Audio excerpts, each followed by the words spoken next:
good evening, degenerates!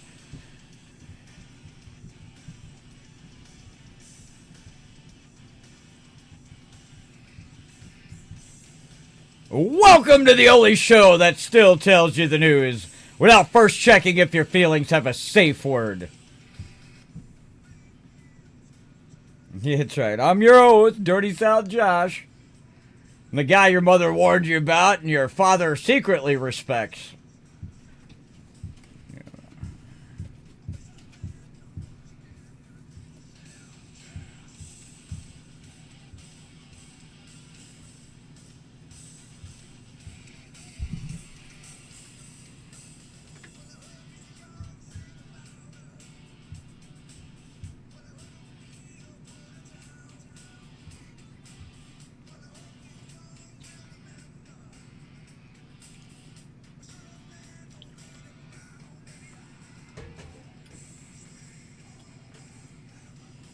Woo!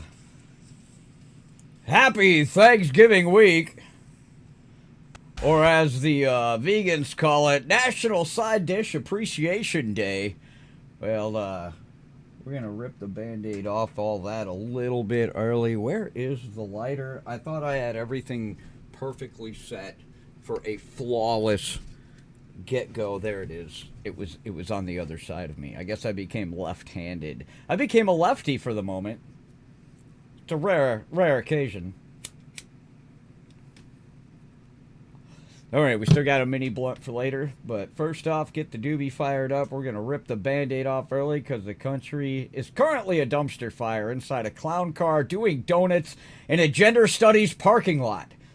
Tonight's big grill story is going to be an 11-year-old girl in Colorado was forced to share a bed on a school trip with a biological boy who says he's a girl. The school's defense? Well, it's inclusion. The parents?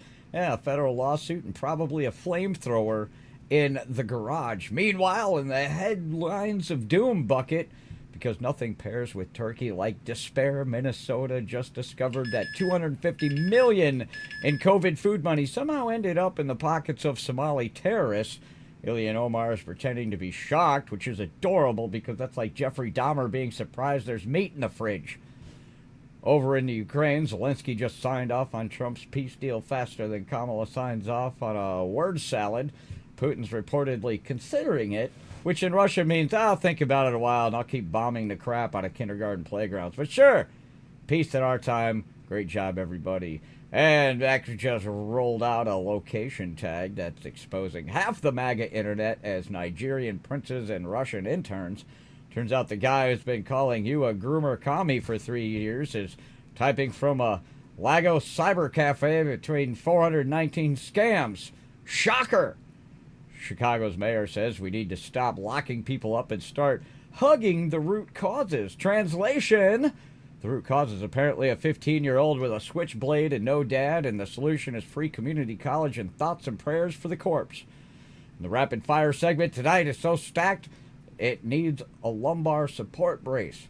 California just lit $450 million on fire trying to upgrade a 9/11 system and ended up with a system that still can't find your house but now autoplays TikTok dances while you bleed out. Robert De Niro called Trump an alien on MSNBC, which is rich coming from a guy who hasn't been recognizable as a human since 1998. Stephen A. Smith is seriously considered something coming up for 2028 because apparently screaming at basketball players qualifies you to control the nuclear codes. And the what the fuck cherry on top, the ShamWow guy. Yeah, you remember that? ShamWow! Well, he's officially running for Congress in Texas. His slogan, I kid you not, you'll love my nuts and my voting record. I haven't been this excited for a political campaign since the rent is too damn high guy. So grab a drink, hide the kids, and maybe say a prayer for this once great republic, because tonight we're carving the news like a turkey that's already been pardoned by Trump and still somehow ended up on the table anyway. Now stick around as we're just getting started and the safe space crowd is already crying into their oat lattes.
Call now for some paper towels. Yeah, one of our sponsors there at Paper Towel. You always want to have paper towel around. If you don't, well, that just sucks to be you. I got a little bonus click before we get into the headlines of doom, because old Greta Thunberg, you can't go without it. Well, she found herself banned from Venice, and this little clip is exactly why. An anti-protest that or whatever protest she had going on for the environment, they decided to dump a bunch of green dye in one of the canals. And this is what it looked like. It's okay. Y ahí se corta. Nuclear. It's nuclear. Pretty horrendous, you know. You ask me, stupid Greta. You know, she's a good motivational speaker. I think she could speak to all these people and show them exactly how to get yourself thrown out of countries and places and things like that. I think it's amazing. I think it's amazing. All right, into the headlines of doom. Doom. The segment where we remind you the world is on fire, the adults are insane, and your tax dollars are the accelerant. 4 stories tonight.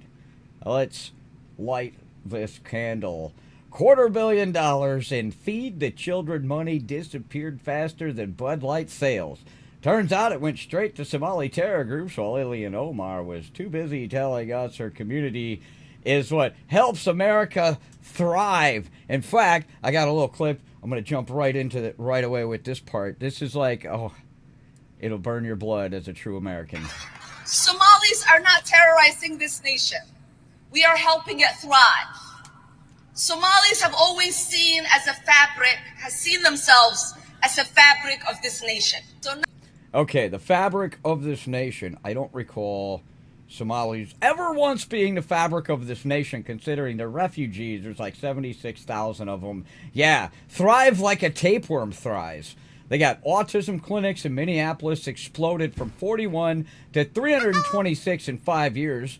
Funding went from $3 million to $400 million. That's not a miracle. That's a money laundering operation wearing a hijab.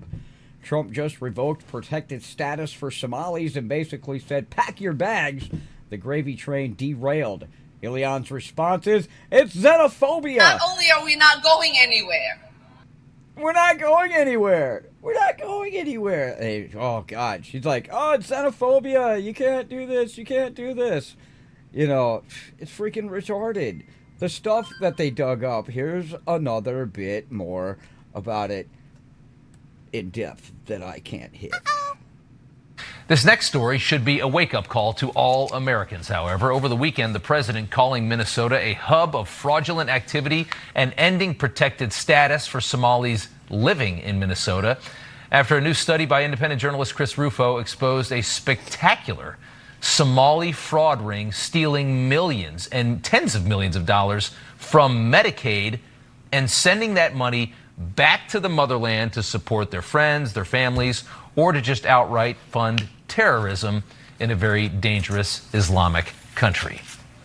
The money stolen was designated to help the autistic children in the state of Minnesota, where federal funding had to increase from $3 million to nearly $400 million in just 5 years, in large part because of this scam. Hundreds of millions of dollars. The number of autism providers in Minnesota went from 41 to 326, in large part because of this scam. Claims that 1 in 16 Somalian 4-year-olds had been diagnosed with autism, a rate that would have been more than triple the average. This was a seriously complex scam involving a lot of people. It's despicable. These are people that came here as refugees and then figure out how to scam the system even further. A lot of them lied to get into the country, lied about who they had married just to get in. They get here and they start stealing from us and sending it back home. The president responding, get the hell out. Ilhan Omar responding to Trump today. Somalis are not terrorizing this nation. We are helping it thrive. Somalis have always seen themselves as a fabric of this nation. Not only are we not going anywhere, we are not going to allow anybody to make us feel less Minnesotan or less American. Okay. Yes. Yeah, he's just like same reaction as me. Is like, oh, okay, I thank God Newsmax on that one. Yeah, whatever. You're not American to begin with. You're Somali. Take your skinny ass back to the terrorist organized country you came from, and quit wasting American tax dollars. And the remittance alone is just crazy. Even aside from everything else, just the amount of money that went out from tax dollars is... I need a Tylenol. All right, and our next headline, the doom number 2, the Ukraine situation. Isn't that what? Oh, no, wait, it was a little more. That's right, I had an update on the Somali thing. Completely forgot about this, but there was a progressive Minnesota judge, Sarah West, has overturned a jury's guilty conviction of Abdi Fattah Youssef, a Somali man found guilty of stealing $7.2 million in a Medicaid PCA scam, and allowed him to walk free. Basically, the law only exists to white people if you're Somali. I mean, the jury came back with a quick verdict of guilty, and the judge was like, well, no, there could be other circumstances on why this guy did and why this was able to happen. Like, dude, you're a dumbass. You're a dumbass. All right. Doom number 2. Zelenskyy signed Trump's 28-point framework so fast the ink's still wet. Translation is, Ukraine gives up Donbass, caps its army, forgets about NATO for now, and prays Putin keeps his word. He won't. But Europeans are screaming, sell out, Russians are laughing and reloading, and Trump gets to strut around saying, well, I ended a war in one phone call. Well, congratulations, Vladimir, because you just became a guy who traded his car for a gift card because the payments got too high. Peace in our time. Well, I don't know if that's what's going to really happen for us. Heard many of Kyiv's allies have expressed concerns that Trump's peace plan amounts to a wish list for Moscow. But my next guest believes this is the best deal Ukraine could get. Christian Leuprecht is a professor at the Royal Military College and Queen's University, and his latest book is Military Operations in Response to Domestic Emergencies and Global Pandemics. We reached him this morning in Munich, Germany. Nice to see you this morning, Christian. Exactly. The fabric for... Good morning, Marianne. I want to get more of your response to this and your reaction, because why do you think this is the best deal for Ukraine right now? Well, Ukraine is in a weak position. It's in a militarily weak position as Russia continues to push in the front line, but especially in a financially weak position. If you look at the recent IMF assessments, and of course the fact that some of the closest members in Zelensky's entourage were caught again with their hands deep inside the cookie jar, is not helping Zelensky's credibility. So this is why you see Russia... He wanted to stay caught with their hands deep inside his pants, but he couldn't release that cat out of the bag. Pounding Ukraine's critical infrastructure, because it looks like if Ukraine keeps going, this winter Ukrainians really will be in the dark and without heat. And it's a very long winter in Ukraine without energy and without heat. And so this is, I think, why Ukraine and Zelenskyy are looking at this and going, this doesn't look like a great deal. I don't really want to play the whole thing. Like, this is my show. Even though it is a headline of doom, it's mostly to make fun of the whole thing that anybody in America shouldn't even care about any progress. It's not happening. There's no way. Russia's not just gonna, oh, you know what? Yeah, Trump's the big hero. Yeah, that was reversed. Say it was us in a war with Mexico, and we needed Russia to try to intervene. You think Trump would be like, yeah, you know what? I think it's really Putin that's the big hero here. I digress. Into doom number 3. X's new location tag. Elon dropped the About This Account feature, and half the internet's toughest America First patriots suddenly have Lagos, Pakistan, and Moscow IPs. The guy that called you all these names is actually a Norwegian prince running 47 accounts from a cyber cafe. NewsGuard found 31 fake MAGA profiles with millions of followers, all foreign. The same people who screamed election interference and a lot of that stuff, all backing somewhere from Russia. Now, that's not saying that it's looking bad for the GOP. This is the fakes. This is the ones that scream some other stuff. And this is from a Democratic point of view as well for that story, because it's not what it was. I mean, because the real patriots for patriots, you know, the people that were screaming a lot of this other stuff were coming from the far left supporters that were from foreign nations. And our next story is about Elon Musk's X. A new feature meant to make X more transparent has inadvertently done something far bigger. I should also say I'm glad I didn't go to broadcast school in India. It has pulled back the curtain on a massive industry of political troll farms, reportedly masquerading as ordinary citizens and inflaming divisions around the world. Now, here's what's happened. Over the weekend, X quietly rolled out a tool that shows the country or region from where an account is based. I feel like I'm about to be diagnosed with herpes or something listening to her, but that's basically the gist of it. Now you can see exactly where an account is originating from based on the IP. It'll tell you the country of origin. I think it's a good thing because there is a lot of crap out there and people that throw fuel on the fire. In our final headline of doom, Chicago Mayor Johnson, I tell you, he's just an idiot. He says if we stop building the prisons, and we had 3 teenagers just got stabbed, you know, we have to address the root causes instead of incarceration. Yeah, all right, Brandon. Let's see what old Brandon has to say here. Law enforcement community are taking offense with a comment made by Mayor Brandon Johnson. Earlier this week, he said in part, quote, jails and incarceration and law enforcement is a sickness. CBS News Chicago investigator Megan DeMar joins us live now. The comment sparking outrage online and in the Cook County State's Attorney's Office, Megan. Right, Erica. The Cook County State's Attorney told me she was deeply offended by that statement. Some argued that Mayor Johnson's words were taken out of context, so we asked him today to clarify exactly what he meant. During a press conference on Tuesday, Mayor Brandon Johnson was responding to a question about how to make Chicagoans feel safer in their communities. The fact of the matter is we are driving violence down on this city, and we're using every single resource that's available to us. Jails and incarceration and law enforcement is a sickness that has not led to safe communities. The law enforcement is a sickness comment took off in some conservative and pro-police circles on social media, even prompting Cook County State's Attorney Eileen O'Neill Burke. The statement was disappointing and disheartening.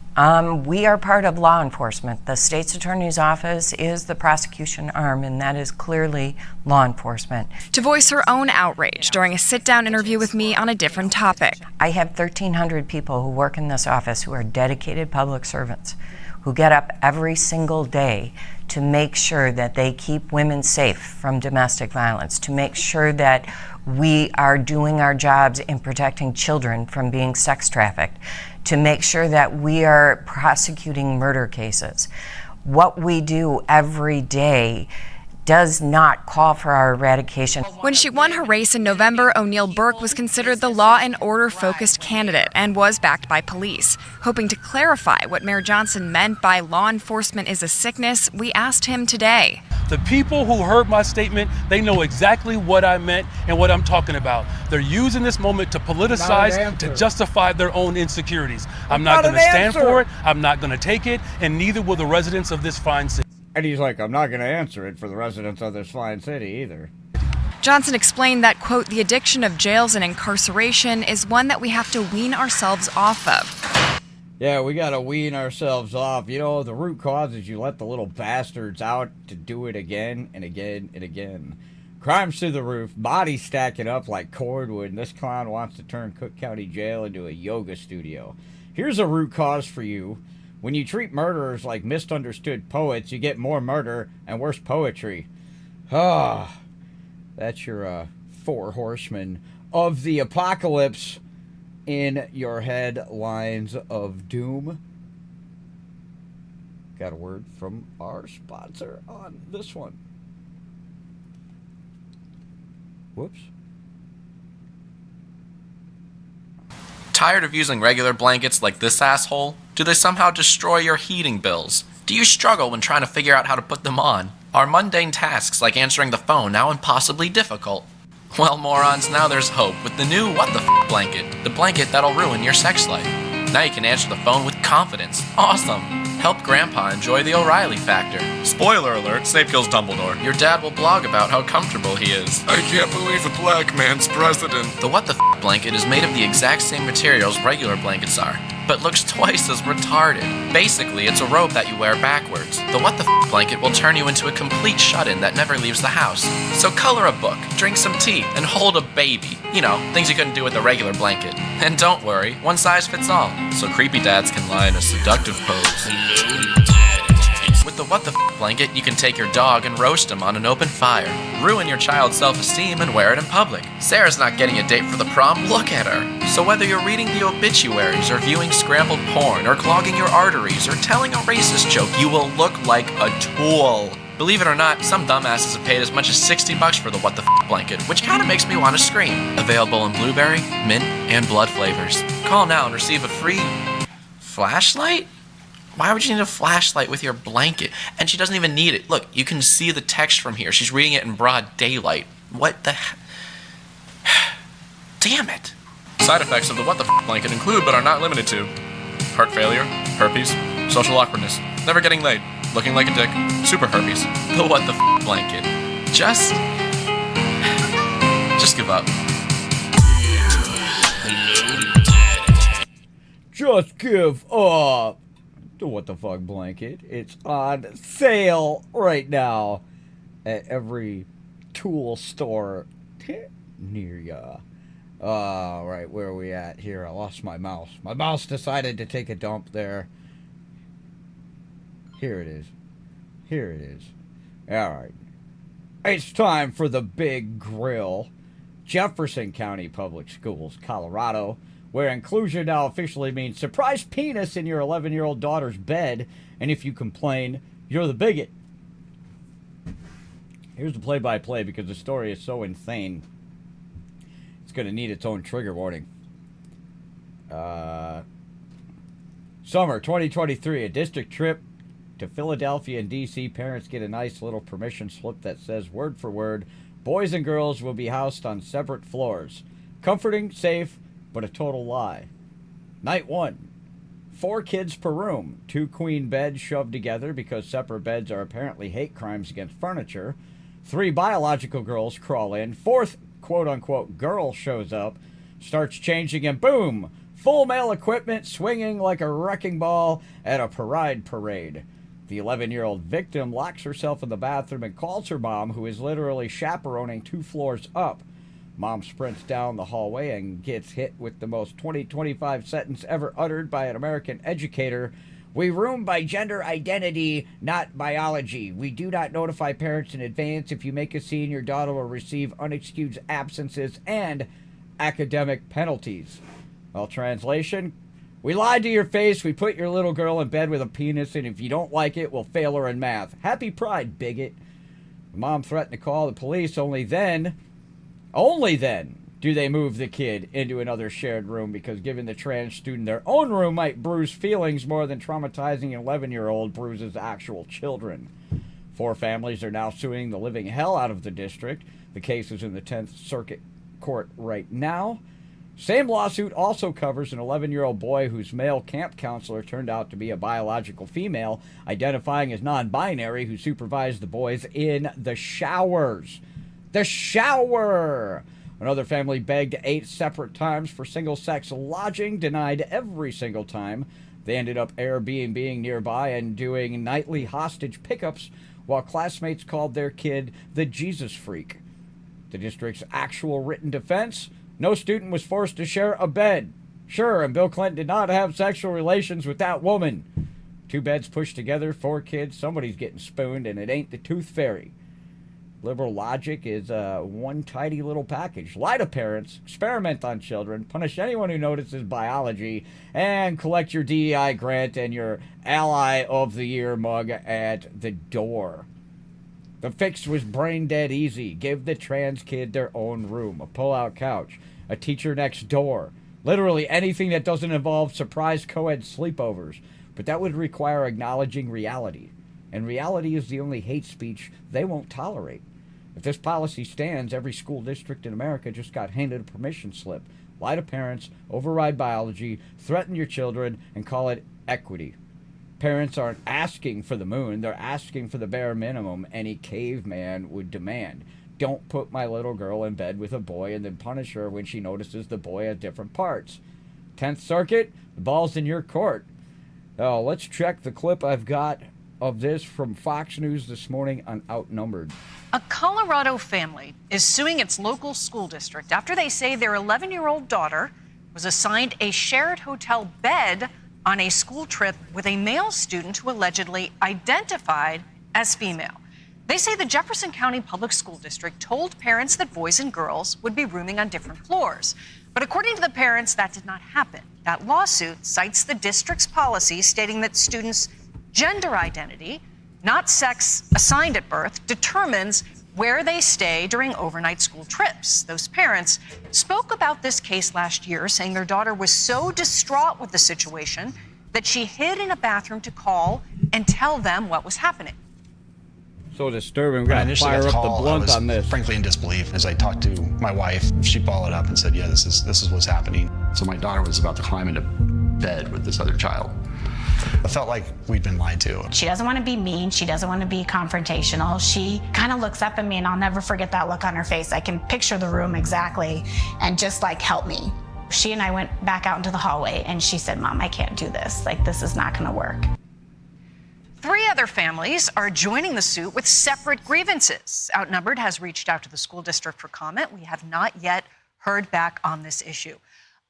What makes this so challenging and perhaps frustrating and concerning for a lot of parents is this is a cultural issue that's being discussed among grown-ups, and yet the people being put on the front lines end up being children, like an 11-year-old girl who has suddenly found herself in a bed with someone that she perceives to be and biologically born as a male.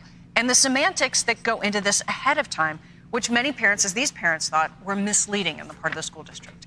And if you outlined that situation that you just described, that would squarely fall within the criminal code, and that minor or the parents would be prosecuted for that conduct. Here, the school district has made it part and parcel of the fabric of their field trips, their policies, and the lower court ruled that parents do not have the power and authority to dictate school policy. Isn't that messed up, dude? That's like one of the craziest freaking things ever. You know, you can't dictate school policy. They flat out lied. You know, flat out lied, dude. If that was me, I'd pull my kid out of school and we'd be in court. Well, we'll see, man. 10th Circuit Court, man, balls in your court. You better grow a pair and explain to the country why an 11-year-old girl's privacy is worth less than an adult activist's feelings. Oh, I think I need a drink and a freaking lawyer. Thank God we got the blunt here tonight. Brought to you this month by AK-47. Ooh. THCSmallbuds.com. All right, I think I got all my my ads out there. As we get into our what the fuck of the day. Is that where we're at? Did I skip something? I skipped a part here.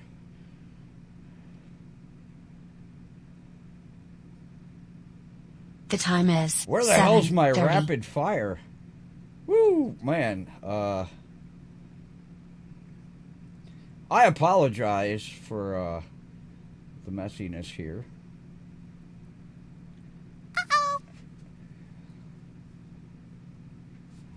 Somehow it skipped my whole rapid fire section down at the bottom, but that's all right. I had to just scroll way the hell back up. Holy crap. All right, wait, we did that. All right, here we go. Rapid fire. It's always 420 here, bro. Always 420 here.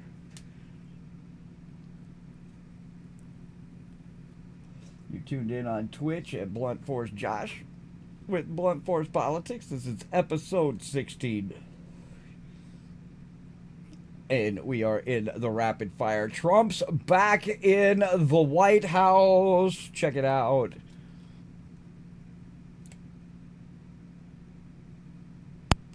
What happened to the, Did we hit something weird? All of a sudden there's like no audio here on my clip. There we go. We lost the audio here anyway. Trump pardoning the turkeys. Oh, I guess we don't need the whole... We don't need to see the whole thing. He was back in the White House, his first official act of mercy, sparing two fat-ass turkeys named Gobble and Waddle from the carving knife. And the Rose Garden, he cracks some dad jokes about foul play and no more turkey troubles and sends them off to a farm to live out their days waddling free. It's the 78th pardon. Biden did it too, but Trump's version had more flair, less stutter.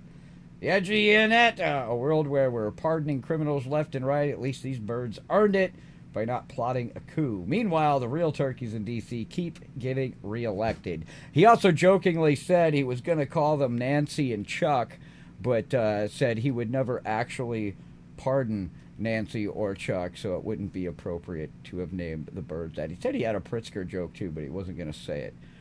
Unfortunate. So, California next up on the rapid fire chopping block. Whoo! The genius has spent $450 million, that's $500 million almost, on a 911 upgrade called CAD AVL, meant to track emergency vehicles and not crash like Windows 95. Spoiler! It failed spectacularly, glitching out during wildfires and shootings, so they scrapped it. Taxpayers? Screwed!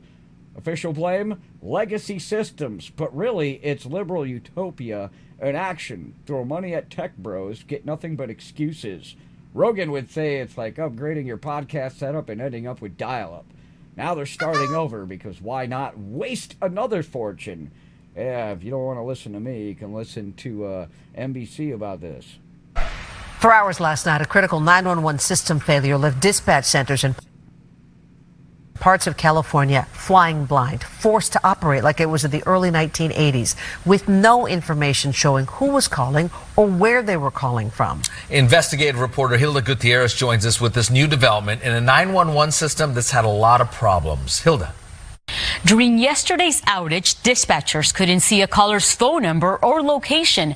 Vital data they rely on to send help fast is the latest failure in a troubled 911 system the state has spent about $500 million on so far, but can get to work properly. 911, what's the address of your emergency? It's a standard question, but typically, dispatchers already see that address and phone number the moment a call comes in. What is the address of your emergency? This information, known as the Annie and Allie, or automated number and location identification, was missing Monday evening at 911 centers across Central California, according to Call OES in this alert from the San Luis Obispo County Sheriff that went out around 6 p.m. 911 calls are being delivered correctly to dispatch. However, the phone number and location of the caller are not being generated automatically. This means dispatchers do not have access to a callback number or the location of the caller and are unable to send help to where it's needed. Until this issue is fixed, 911 callers need to tell dispatchers their location. Mark Fletcher, a 40-year emergency communications expert, says the outage is unusual. You know, an Annie Alley failure, I would say, is very rare. And it's usually due to a circuit failure between the local agency and the state data network. And of course, with the appropriate resiliency, redundancy, and backups, the chances of that going down are really pretty slim to none. An inside source directly involved in the 911 system tells our investigative unit the outage was caused by human error. Someone with the state's contracted network vendor NGA 911 accidentally deleted the cloud configuration for the entire western region. NGA did not confirm the cause. 911, what's the address of the emergency? A spokesperson said the disruption was restored within 2 hours, and only the Central California region experienced this issue, which occurred on the state's legacy system, the older telecommunications infrastructure. So without that, that's the new norm is just lie. Wait, I guess that's not the new norm. It's always been the norm for that kind of garbage. Oh, we've got Robert De Niro on this next chopper block because the rapid fire. De Niro, the guy who hasn't had a hit since Goodfellas, lost his shit on MSNBC, calling Trump an alien invading Earth and a monster who'll destroy democracy. Bobby's frothing about tariffs and trials, saying Trump's not human. Pot kettle. De Niro looked like he crawled out of a crypt himself, mumbling like a mobster with dementia. Hollywood's pet psycho thinks insults are arguments now. Trump probably laughed and pardoned another turkey in response. Keep raging, Bobby, because it's the only role you know, and as if I'm not going to show it to you. No, I like what Newsom has done because he's trolled him and he's fought fire with fire, and that's what you have to do. And he called him an invasive species, which is what he is.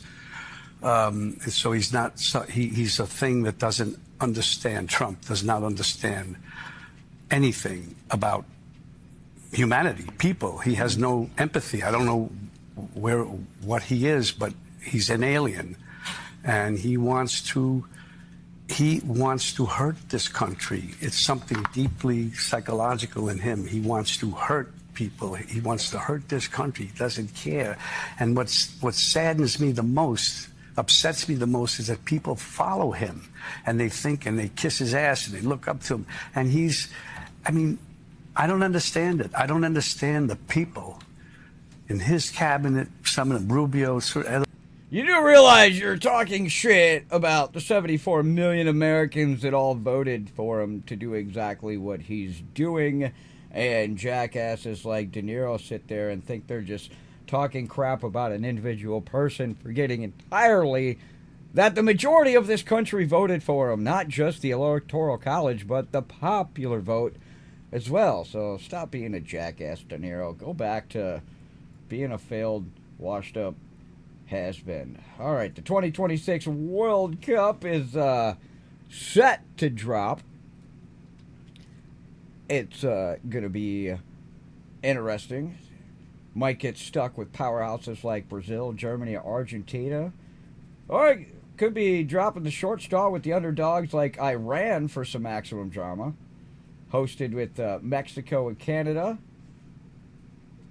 America's soccer teams, like that drunk uncle at Thanksgiving, is going to show up late, talk big, get stuffed, and probably fall flat on their face. Root for the group of death. At least it'll be entertaining before the inevitable penalty shootout choke. I don't really follow World Cup, but I'll just throw a little bit in that. It's going to be taking place over several cities in the United States next year. It's going to be interesting. I'll watch it. I like to watch the games, and I don't really follow who's who on that. In our next rapid fire segment, of course, Chicago. 3 teens, ages 14, 15, and 16, charged with first-degree murder after stabbing a 17-year-old to death downtown over, who knows, a look, maybe a phone. Victim bled out on the Magnificent Mile while bystanders filmed for TikTok. Johnson's Root Causes crew blames poverty, not the many thugs with the knives.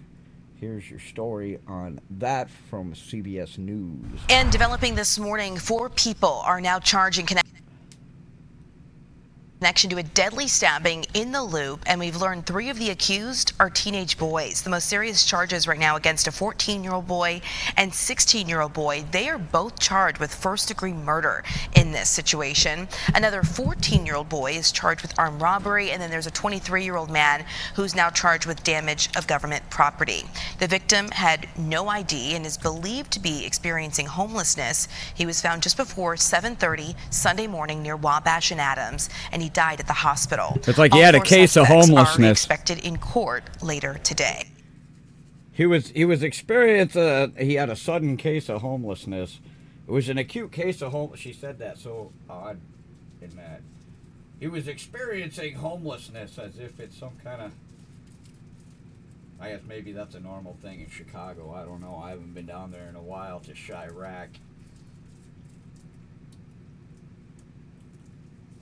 Alright, this is the kind of crap that's happening, and the reason it keeps happening is because, one, kids aren't disciplined anymore, and people aren't being held accountable for their criminal actions in the way that it should be. You keep slapping them on the hand, give them the soft on crime method that everybody seems to want to do, and that's exactly what happens. You get crap like teenagers stabbing people over probably stupid stuff, more than likely. It's always something stupid. That's how I always see it when I'm looking around. It's like, oh, this is, look, it's something stupid. Oh. All right. Let me scroll back down here to the good thing here. We've got the your what the fuck of the day, and this is great because you remember the ShamWow kid, that guy. Ooh, Vince Offer, the dude who screamed, "You're gonna love my nuts," while slapping cameos on his face like he was auditioning for a fetish film. Yeah, the same guy who got arrested for allegedly beating up a hooker in Miami, then turned the mugshot into a slap chop commercial because trauma sells. The human infomercial is now 65 years old. Man, I can't believe he's that old now. Shit. God, man, it makes me feel old. Filed paperwork last week and is going to be running as a Republican in Texas' 31st district. Well, it wouldn't be right if I didn't have a clip. Well, new tonight, the former ShamWow spokesperson is running for U.S. Senate to represent part of Central Texas. Known for his work as seen on TV, Vince Offer Shlomi has filed for U.S. Congress seat 31. That seat covers parts of Central Texas, including Temple, Fort Hood, and Gatesville. He'll go up against Representative John Carter and other candidates in the Republican primary on March 3rd. Well, that's going to be an interesting one. Keep your eye on that. Soak up the swamp. These are his campaign promises. Secure the border. Destroy woke culture. And yes, the rumors are true. His unofficial slogan right now is, "You'll love my nuts and my voting record." This man went from hawking absorbent rags to hawking freedom in the span of one midlife crisis. Somewhere Charlie Kirk is getting credit for inspiring him, which is the most 2025 sentence ever typed. Oh. And because no what the fuck segment is complete without a free bonus of Democrat brain rot, I've got some Jasmine Crockett turning, oh man, she melts down on this in a way. She just says stupid shit. We got her basically just saying some really, really stupid crap. So let's, without further ado, Jazzy, let's hear what she's got to say. A member of the House Judiciary Subcommittee on Oversight and co-chair of the Democratic... Okay, first listen to how this other woman introduces Jasmine Crockett. Just listen to the words used, the vernacular. Key in this. Women's Caucus Communications Task Force. She currently serves on both the House Judiciary and House Oversight Committees. Please help me welcome Congresswoman Jasmine Crockett. I should say it again. Please help me welcome Congresswoman Jasmine Crockett. Congresswoman Jasmine Crockett. I know Democrats don't want to talk about immigration, but I am. Because they so I don't think that they will. But I do think it's important that we educate people. And right now we are winning on immigration because now they see that he wasn't just going and getting the bad guys. But when we talk about things like Social Security, most people don't understand that it's those folk that aren't necessarily citizens. When they go to work, they actually pay into our Social Security. They pay into Social Security that they then cannot pull down on. And undocumented folk account for approximately $100 billion in tax revenue. So like, it's just good fiscal policy is oh man, what I would like to say about it. So I tell you, dude, it doesn't get any dumber than that. I mean, everything she said there was like, did you like study United States law and everything and immigration from a moving vehicle?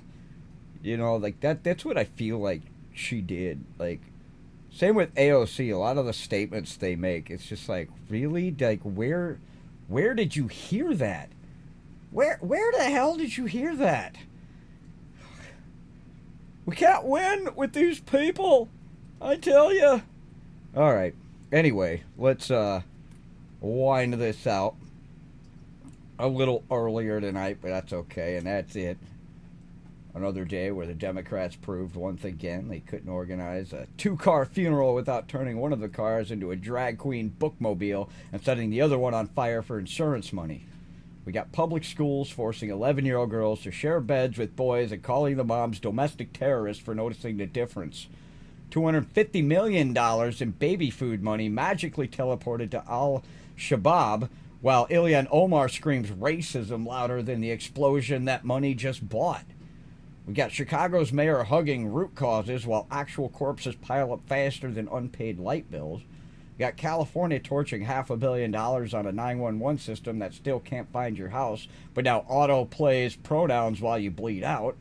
We've got the party that spent 8 years telling us Trump was literally Hitler now throwing a full toddler meltdown because he pardoned 2 turkeys instead of the January 6th grannies who brought zip ties and bear spray to a selfie party.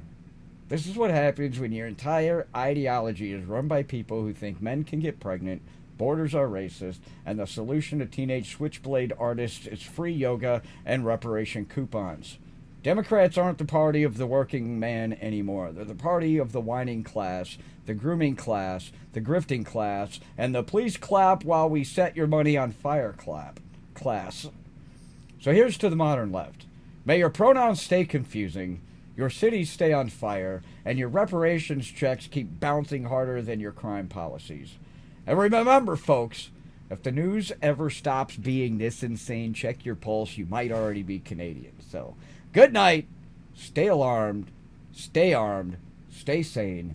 And I'll see you degenerates tomorrow. And when the circus clowns inevitably add more crowns. Good night.